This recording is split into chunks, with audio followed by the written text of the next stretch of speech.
So now we know what is thermal equilibrium. हमने heat और temperature के बीच का डिफरेंस भी देख लिया। अब हमारा जो साइंस होता है, जो टेम्परेचर मेजरमेंट के रिलेटेड होता है, उसको हम कहते हैं थर्मोमेट्री, राइट। अभी हम टेम्परेचर से एक स्टेप आगे जाएंगे, यानी टेम्परेचर वही हमारा हीट का मेजरमेंट हो गया। सो अब हम उसके साथ साथ और चीज़ देखेंगे। हम हीट देखेंगे, हीट क्या होता है, इंटरनल एनर्जी क्या होता है, और वर्क क्या होता है। सो हम स्टार्ट करते हैं with internal energy of body. So to understand internal energy, we need to have a microscopic view rather than macroscopic view. For example, if we take a glass of water, which is, let's say, almost completely filled. Let me take this example, then we'll come to definition, right? So let's take the example first. Let's say we have a glass of water which is almost completely filled. Now, if we have a macroscopic view, what is macroscopic and microscopic view? आपने I guess chemistry में already पढ़ा हुआ, फिर भी फटाफट repeat कर लेता हूँ। माइक्रोस्कोपिक जिसको हम बहुत ही छोटे लेवल पे देखते हैं, माइक्रोस्कोपिक जिसको बड़े लेवल पे देखते हैं। गेटिंग, अभी इसमें आपको सब क्लियर हो जाएगा। देखो फॉर एग्जांपल, अगर इसमें मैक्रोस्कोपिक व्यू ले, बड़े स्केल पे देखें, तो ओवरऑल अगर इस ग्लास के बारे में हम डिस्कस करें तो इस ग्लास में कोई काइनेटिक एनर्जी नहीं होगा,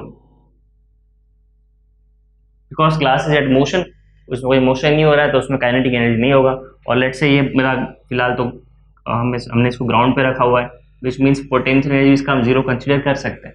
but this is macroscopic view. अगर हम माइक्रोस्कोपिक व्यू देखें, अगर मैं इसको और छोटे लेवल पे देखूं, तो मुझे पता है कि वाटर के जो मॉलिक्यूल्स होंगे, something like this water molecule will be in continuous motion. ये कंटिन्यूसली वाइब्रेट कर रहे होंगे। क्यों वाइब्रेट कर रहे होंगे? We have learn in kinetic theory of gases. अब ऑब्वियसली बात है, इनके बीच में बॉन्ड होगा, तो एक लिमिट के बाद ये ज़्यादा वाइब्रेट नहीं कर पाएंगे, क्योंकि बॉन्ड को रोक देगा, वरना ये रैंडमली कहीं पे मूव कर रहे होते हैं। बट इनका भी वाइब्रेशन की रैंडम डिसऑर्डर्ड मूवमेंट हमको देखने मिलेगा, ये डिसऑर्डर्ड मोशन इनके अंदर देखने मिलेगा। ये कंटिन्यूसली वाइब्रेट करते रहेंगे, क्योंकि इनके अंदर जो हीट एनर्जी है, जो रूम टेम्परेचर से मिली हुई है, उसके वजह से भी उनको ये वाइब्रेशन देखने मिलता है। सो थर्मल एनर्जी इनके अंदर हमेशा रहती है, फिर चाहे रूम टेम्परेचर भी क्यों ना रहे, तो भी ये थर्मल एनर्जी की वजह से आपको ये मोशन देखने मिलेगा इन मॉलिक्यूल्स का। अगर आप इसका टेम्परेचर बढ़ाते हो, तो ये वाइब्रेशन आपका और बढ़िया, आपका मोशन और ज़्यादा फास्ट हो जाएगा। Getting me? So this we can consider that they have some kind of kinetic energy. ये जो थर्मल एनर्जी होती है, यही इसके लिए काइनेटिक एनर्जी में ये इनके लिए काइनेटिक एनर्जी होती है। जैसे गैस के केस में क्या होता है, गैसेस के केस में आपके मॉलिक्यूल्स एक दूसरे से बॉन्ड तो होता है, बट वो ऑलमोस्ट फ्री होते हैं एक दूसरे से, विच मीन्स अगर आप इसको हीट करोगे तो ये एक डायरेक्शन में कंटिन्यूसली जाते रहेगा, वही थर्मल एनर्जी काइनेटिक में कन्वर्ट होगा, क्योंकि इनके पीछे बॉन्ड नहीं होता, इसलिए इजीली मूव कर सकते हैं। सॉलिड्स के केस में ये बॉन्ड होता है, तो इसलिए कहीं भी जा तो नहीं सकता, बट हाँ ये वाइब्रेट करते रहेगा यहीं पे। सो this is kinetic energy at microscopic level. जब टेम्परेचर बढ़ेगा तो ये इनके अंदर का काइनेटिक एनर्जी भी बढ़ेगा। एंड व्हेन आई से इंटरनल एनर्जी, मैं इसी थर्मल एनर्जी की बात कर रहा हूं जो इसके अंदर स्टोर्ड है। So what is internal energy? It is defined as energy associated with, जो मैंने बोला था, देखो वापस, random disordered motion of the molecules of the system.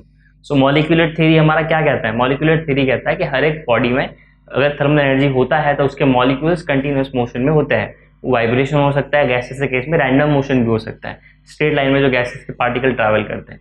सो हमारा काइनेटिक थ्योरी ऑफ गैसेस का कॉन्सेप्ट यहाँ पे हम लगा सकते हैं। So in short, long story short, अगर आपका टेम्परेचर बढ़ता है बॉडी का, this is represented by capital U. Internal energy को हम कैपिटल यू से रिप्रेजेंट करते हैं, ठीक है। सो इसी एग्जाम्पल को लेते हैं हम। So for this glass of water,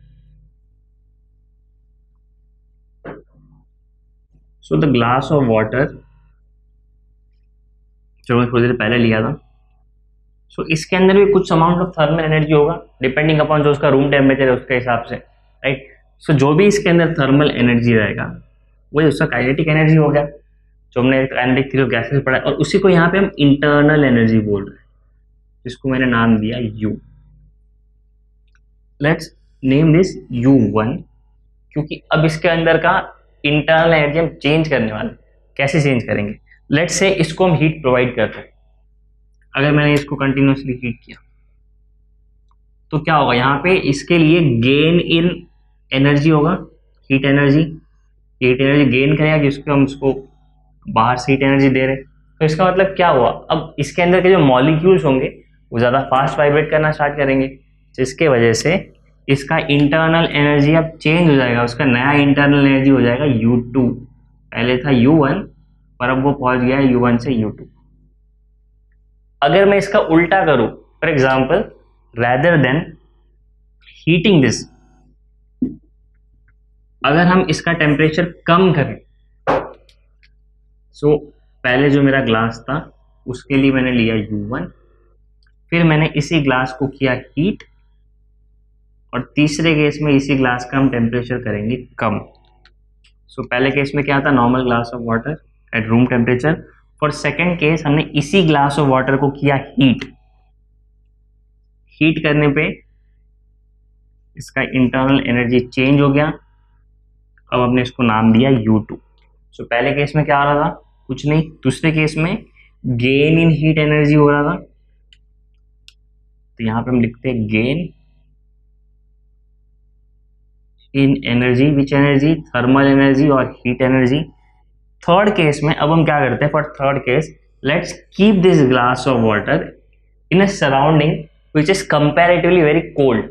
let's हम इसको फ्रिज में रख देते हैं फॉर एग्जांपल। अगर हमने इसको फ्रिज में रख दिया तो क्या होगा, बाहर का टेम्परेचर इससे ठंडा होगा, यानी ओवर टाइम क्या पता अगर हम इसको आइस बॉक्स में रख देते हैं, फ्रीजर में रख देते हैं, तो ये धीरे धीरे पूरा सॉलिड हो जाए, वाटर आपका आइस में कन्वर्ट हो जाए।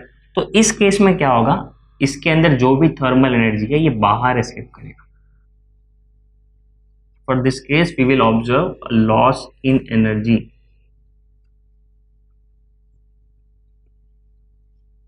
अब इसका इंटरनल एनर्जी फिर से चेंज हो गया, अब मैं इसको नाम देता हूं U3। आपको समझ में आ रहा है कैसे हम इंटरनल एनर्जी चेंज हो रहा है, यहाँ पे देखो U1 से U2 गया, U2 से U3 गया। यानी इंटरनल एनर्जी क्या होता है, बॉडी के अंदर का थर्मल एनर्जी। अगर थर्मल एनर्जी चेंज होता है तो हम बोल सकते हैं उसका इंटरनल एनर्जी चेंज हो गया। So now we will see what is thermodynamic system and thermodynamic process. So let's start with thermodynamic system. ये मैंने पहले भी यूज किया था सिस्टम, अब हम देखेंगे सिस्टम और सराउंडिंग क्या होता है। सो let's start with thermodynamic system. So in simple words, अगर लेमन टर्म्स में किसी को समझाना है सिस्टम क्या होता है, कोई भी वो चीज जिसको आप ऑब्जर्व कर रहे हो that will be your system, and anything other than that system will be surrounding. Let me take an example. I have a glass of water and I am studying this glass of water. Okay, I am studying how the heat transfer will take place for this glass of water. So for me, this glass of water is my system which I am studying. What I am studying? I am studying its thermal interaction with the nearby bodies. For example, यहाँ पे और कुछ नहीं है, just a surrounding and let's say a wooden block.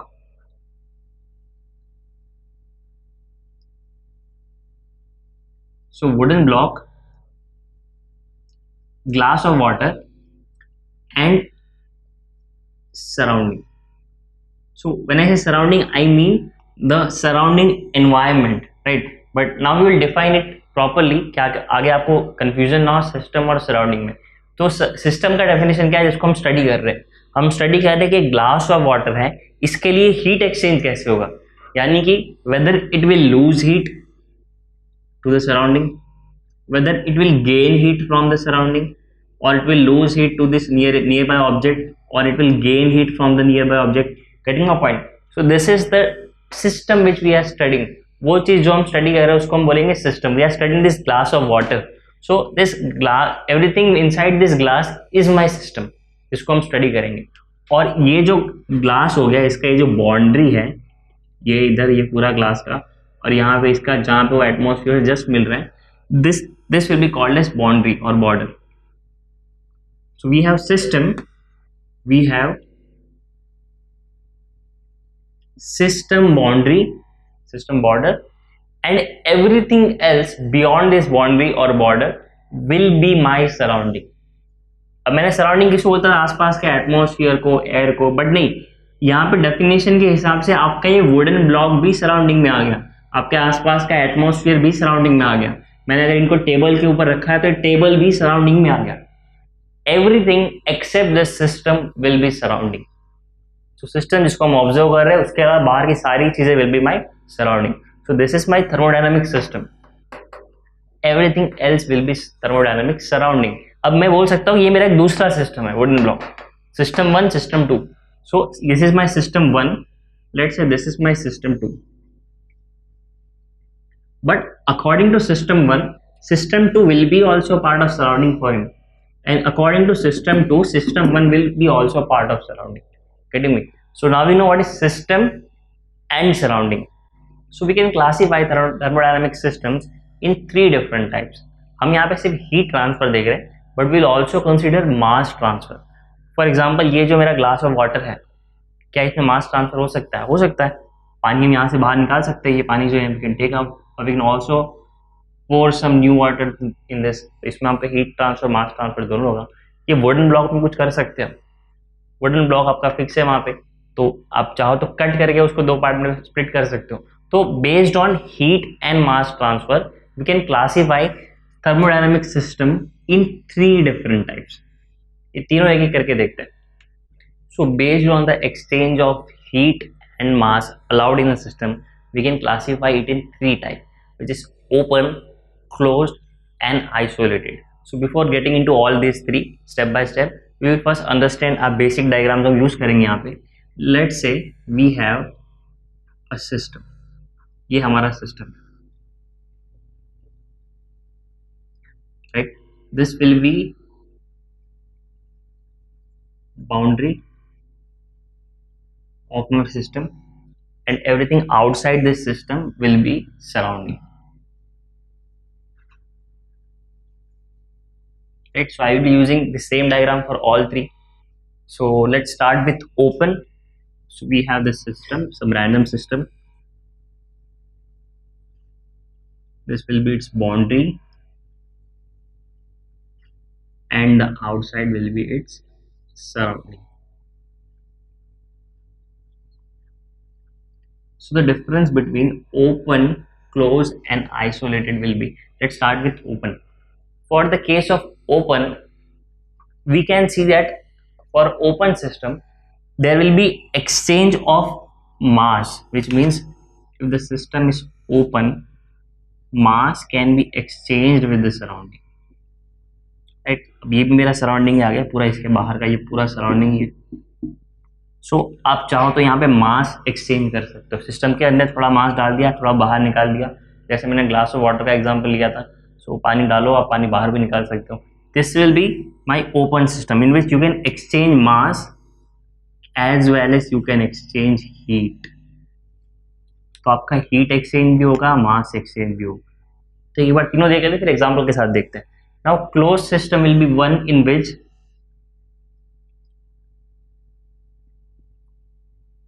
system, boundary, surrounding. But in case of closed system, system मेरा close हो गया, यानी यहाँ से मास अंदर नहीं आ सकता, ना मास बाहर जा सकता है. यानी यहाँ पे आपको सिर्फ देखने मिलेगा हीट ट्रांसफर, मास ट्रांसफर देखने नहीं मिलेगा. ठीक है. और third case isolated system. Isolated system में ना ही हीट बाहर जा सकता है, ना बाहर का हीट अंदर आ सकता है. ना ही अंदर का मास बाहर जा सकता है, ना ही बाहर का मास अंदर आ सकता है.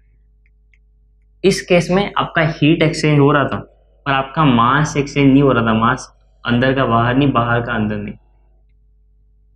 ठीक है. सो ये मेरे तीनों टाइप हो गए, ओपन, क्लोज, आइसोलेटेड.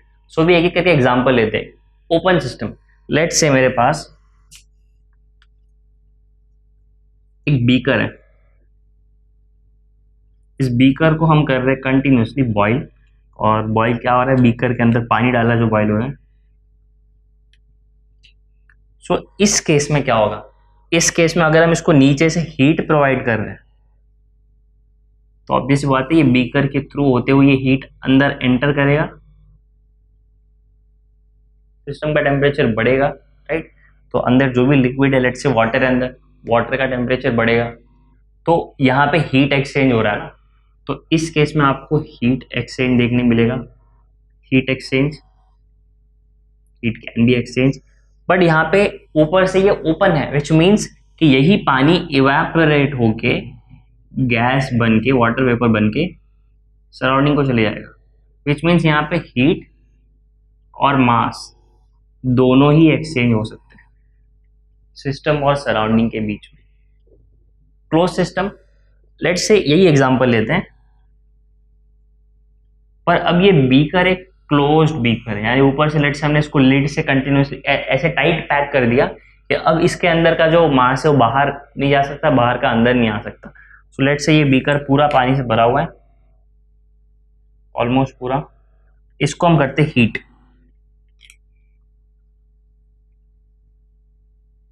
अब देखो इस केस में क्या देखने मिलेगा, इस केस में we will see that heat energy can obviously still enter, right, वो बीकर के थ्रू होते हुए हीट एनर्जी तो अंदर पहुंच जाएगा, बट क्या यहाँ पे मास एक्सचेंज हो सकता है?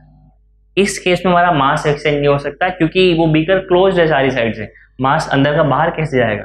अगर मान लो अंदर वो वाटर जो है वो वाटर से वाटर वेपर बन जाता है, लिक्विड से गैसेस स्टेट में आ जाता है, still it will be inside that vessel. So यहाँ पे आपका मास एक्सचेंज नहीं होगा, हाँ, but we can still exchange heat. So this is my close system, जहाँ पे मास एक्सचेंज नहीं होगा बट हीट अभी भी एक्सचेंज हो सकता है सिस्टम और सराउंडिंग के बीच में। Last, isolated system. Let's say we have a system in which there is no exchange between surrounding and system। मैंने एक सिस्टम लिया, लेट्स से मैंने वापस एक वेसल लिया जिसके अंदर पानी भरा हुआ है, ठीक है, मैं सेम टाइप का एग्जांपल ले रहा हूँ, ऐसा आपको क्लियर करूँ, बट इसको हमने ऐसा इंसुलेट किया है कि बाहर से हीट अंदर नहीं, देखो कंप्लीटली क्लोज्ड है ये, मतलब इस केस में हमारा मास तो अंदर से बाहर आ ही नहीं सकता, राइट, बट इसको हमने इंसुलेट किया है। इंसुलेट कैसे किया है? जैसे मान लो हम थर्मोकॉल यूज कर ले, या फिर हमारा जो थर्मस होता है, थर्मस क्या काम करता है, उसके अंदर आप कोई भी चीज गर्म डालोगे तो गर्म ही रहेगी, हीट एक्सचेंज रोकेगा, कोई चीज ठंडी डालो तो बहुत टाइम तक ठंडी ही रहेगी। तो हम यहाँ पे क्या करते हैं, हम यहाँ पे इसको एक तरीके से इंसुलेट कर रहे हैं, वो हमारा एक बैड कंडक्टर ऑफ हीट होता है जो हम उसके आसपास यूज करते हैं जिससे हीट एक्सचेंज ना हो। तो अगर मैं यहाँ पे एक बैड कंडक्टर ऑफ हीट या non conductor of heat use करता हूँ जो अपने आर पार हीट को जाने ही ना दे, हीट ट्रांसफर ही अलाउ ना करे, हीट कंडक्ट ही ना करने दे खुद के थ्रू, तो इस केस में हमारा जो बाहर का हीट है ना वो अंदर नहीं जा पाएगा और अंदर का हीट बाहर नहीं जा पाएगा, which means for this case heat exchange will also not take place. So जब अंदर से कोई बाहर जा ना सके और बाहर से अंदर कोई ना जा सके, फिर चाहे वो हीट हो चाहे वो मास हो, ऐसे सिस्टम को हम बोलेंगे आइसोलेटेड सिस्टम, क्योंकि वो सराउंडिंग से आइसोलेट है, उसको सराउंडिंग से कुछ लेना देना नहीं है, ना वो मास एक्सचेंज करेगा ना वो हीट एक्सचेंज करेगा। सो लॉन्ग स्टोरी शॉर्ट, इन अ नटसेल, ओपन सिस्टम क्या है मेरा? ओपन सिस्टम हुआ जहाँ पे हीट और मास दोनों फ्रीली एक्सचेंज हो सकते हैं सिस्टम और सराउंडिंग के बीच में। क्लोज सिस्टम जहाँ पे हीट तो एक्सचेंज हो सकता है बट मास एक्सचेंज नहीं हो सकता। And third is my isolated system. Isolated system the system in which neither mass nor heat transfer take place between system and surrounding, दोनों में से कोई भी एक्सचेंज नहीं होगा, ऐसे सिस्टम को बोलेंगे आइसोलेटेड सिस्टम।